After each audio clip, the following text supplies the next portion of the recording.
안녕하세요, 아버님. 네, 반갑습니다. 네, 반갑습니다, 아버님. 아버님 네. 지금 몸 차가우신 거 따끈따끈하게 만들어 드릴 수 있는 방법들에 대해서도 얘기를 해 드릴 건데요.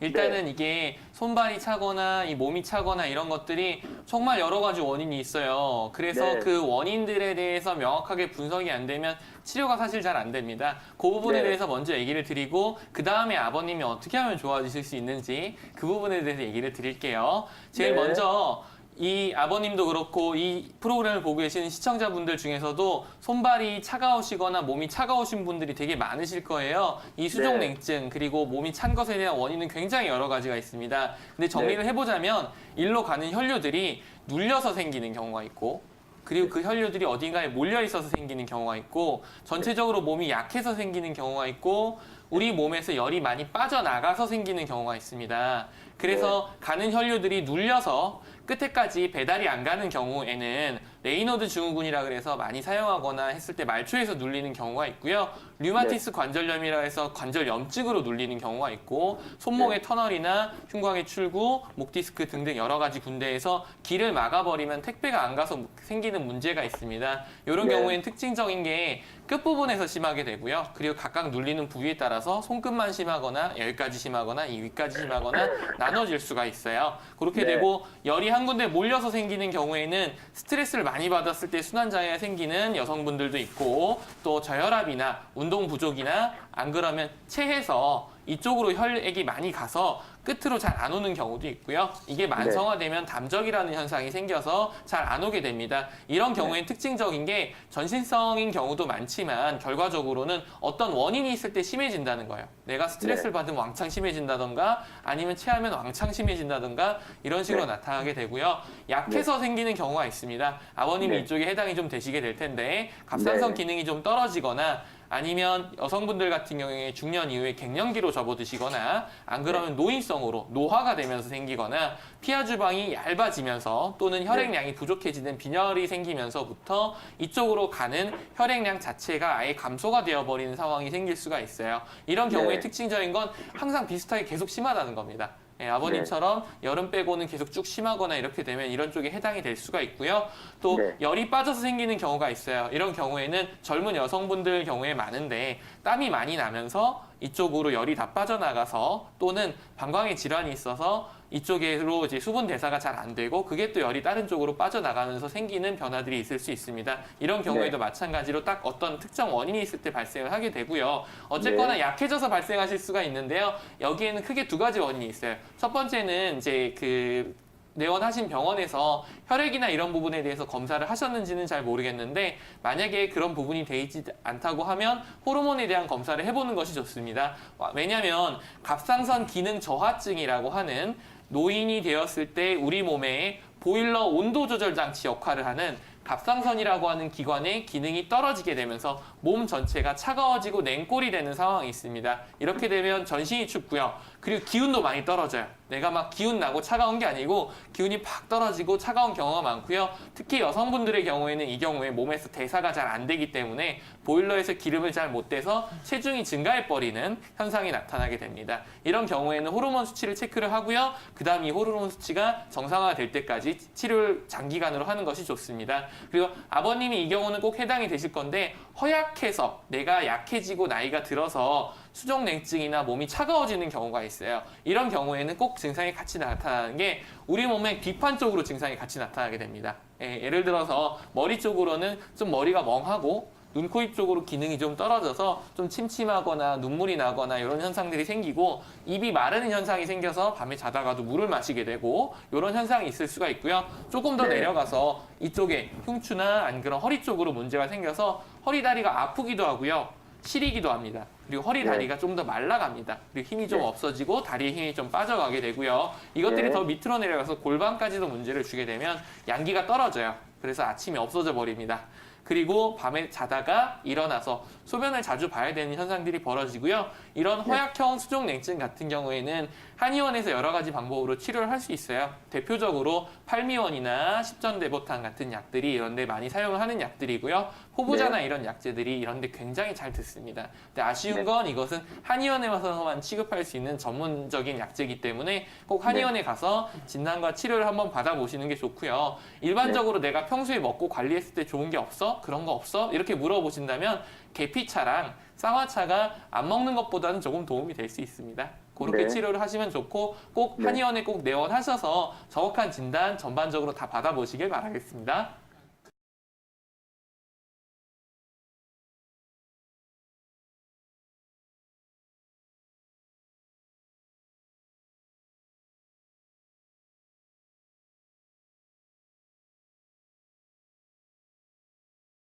앞에서 너무 말씀을 다 잘 해주셔가지고 제가 할 얘기가 별로 없을 것 같은데요.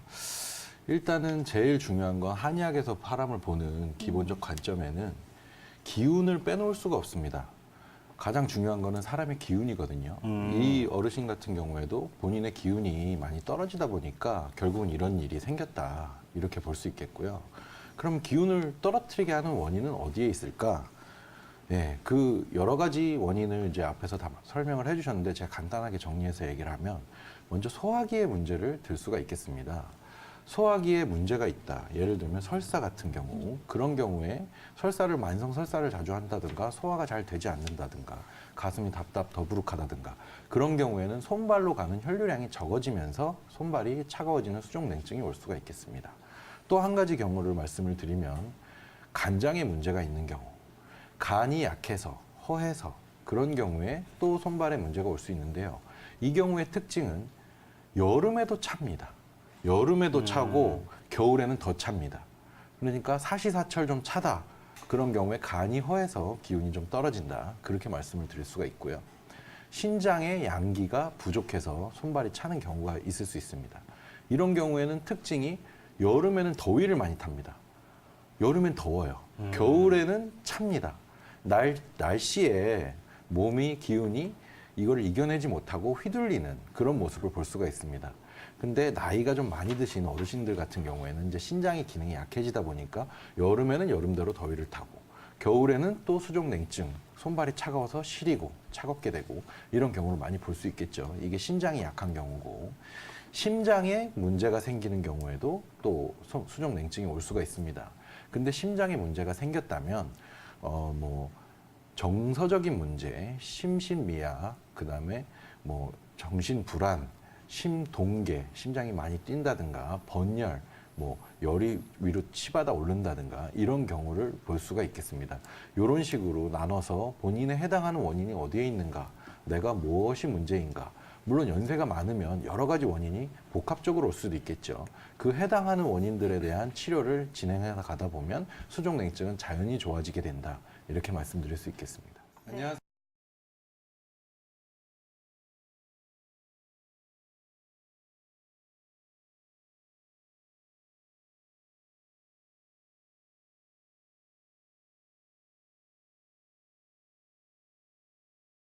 그러면 실제로 이 한의학적인 치료 방법이 냉증을 가지고 있는 환자분들한테 실제적으로 효과가 있는지 그게 진짜 참 궁금해질 수밖에 없는데요.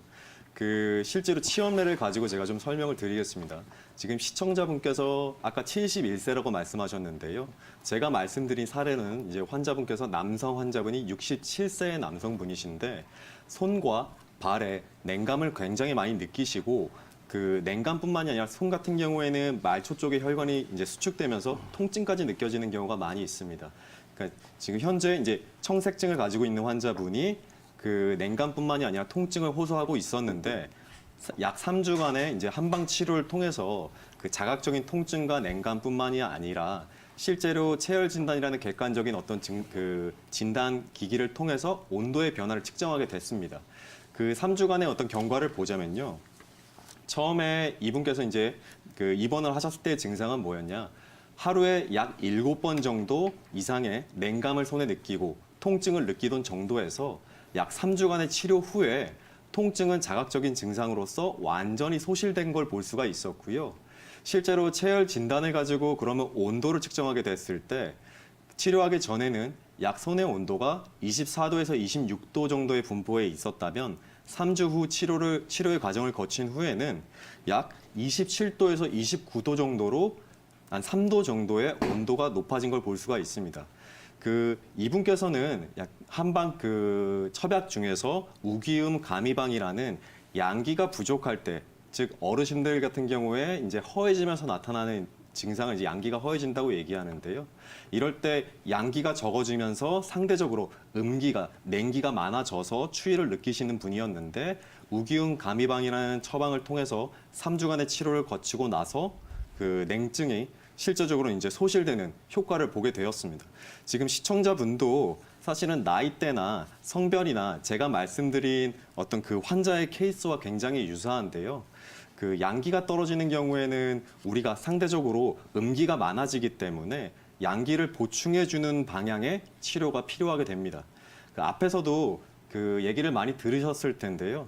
냉증이라는 거는 정확한 진단이 기반이 돼서 치료가 이어져야 되는 거기 때문에 내가 냉증을 갖고 있었다 해서 무조건 내가 냉증이 있으니까 양기를 보태주는 치료를 해야 되겠구나 이렇게 생각하실 것이 아니라 내 냉증이라는 것이 양기가 부족해서 나타난 건지 소통이 안 돼서 나타난 건지 정확한 원인을 찾으신다면 단순히 어떤 혈관 확장제라는 어떤 양방적인 치료에 의존하실 필요가 없이 한방 치료를 병행하시면서 증상 완화를 조금 더 신속하게 처리하실 수 있을 것으로 좀 기대해 볼 수 있습니다. 네,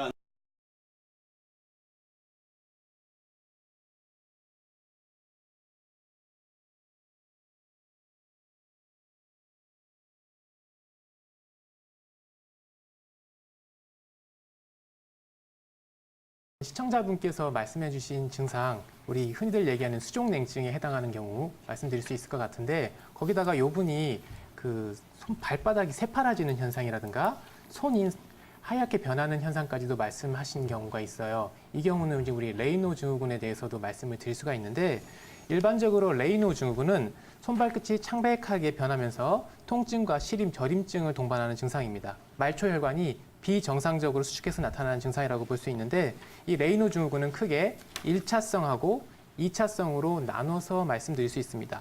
1차성 같은 경우에는 이 특발성이라고 해가지고 특별한 원인 질환이 없는 경우를 얘기하는 경우고, 2차성 같은 경우에는 이제 기저질환이 있어가지고 그거에 의해 가지고 나타나는 이제 속발된 형태의 증상이다라고 말씀을 드릴 수 있어요. 대부분의 1차성 레이노 증후군 같은 경우에는 잘 치료가 된다라고 보시면 되겠습니다.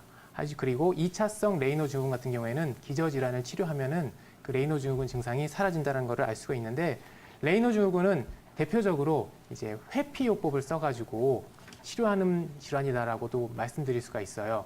우리 한랭 자극, 다시 말해가지고 이 말초의 온도를 떨어뜨릴 수가 있는 한랭 자극이라든지 아니면 혈관을 수축시킬 수 있는 요소들, 대표적인 게 혈관을 수축시키는 약물들이 될 수가 있겠죠. 그리고 그 다음에 우리 손에 그 말초 혈관이 갑작스럽게 그 좁아져가지고 손가락이 새파랗게 변하는 이런 경우들 같은 경우에도 우리가 이 레이노 증후군이라고 보고 이제 치료를 할 수가 있는데, 우리가 레이노 증후군을 이제 생활 관리할 때 있어서 중요한 점은 항상 한랭 노출을 잘 피해줘야 된다는 사실, 그리고 금연을 꼭 해야 된다는 사실입니다.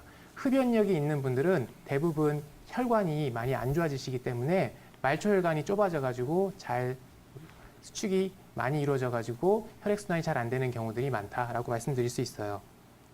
저희가 한의학에서는 이 레이노 증후군을 치료를 할 때 크게 침치료하고 그 다음에 한약물을 통해서 치료를 할 수가 있습니다. 침치료는 저희가 독일에서 한 연구에 따르면은 진짜 침치료를 받은 환자분들이 거짓 침치료를 받은 환자분들에 비해서 실제로 레이노 증후군을 느끼는 그런 자각 증상이 많이 줄어들고, 그리고 말초혈관을 직접 봤을 때도 훨씬 더 혈액순환이 개선됐다는 연구 결과가 있습니다. 또 하나, 우리 한약재를 가지고 이제 우리 관리를 하는 경우에 있어서는요, 우리 몸을 보일러를 뗀 집이라고 생각하시면 되겠습니다.